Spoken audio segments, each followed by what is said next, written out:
الکوزی علما دې د غني پر وړاندې فتوا ورکړې. سلام، وختم په خیر د ستړي مسئ.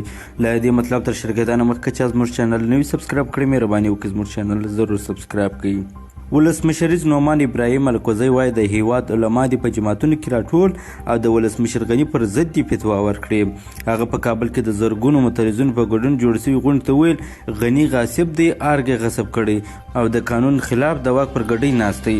الکوزی همداشان غني له خلکو پردی او د افغانستان ارزښتونو او دودیزو ټولنې سره په ټکر تورن کړ. دغه ولسمشر نعمان دغه راز د سرپرست حکومت د جوړېدو غوښتنه وکړه او ولسمشر غني یې ناقانونه ولسمشر وباله. مننه دوستانو چې دا مطالب مو راسره ولیدله او تاسې خپل نظرونه هم د ابراهیم الکوزي د خبرو په وړاندې راته ولیکئ چې آیا رښتیا هم ولسمشر غني غصبګر دی او ارګ یې غصب کړی دی. ضرور مو خپل نظرونه راته ولیکئ او د دغسې ښکلو او جالبو معلوماتو لپاره زموږ چینل هم در سره سبسکرایب کړئ. اوسنۍ ویډیو لایک او شیر کړئ. خو تر بل مطالبه پورې چې زه تاسو حاضرېږم، تاسو ټول ته ښه وخت. د خدای په امان.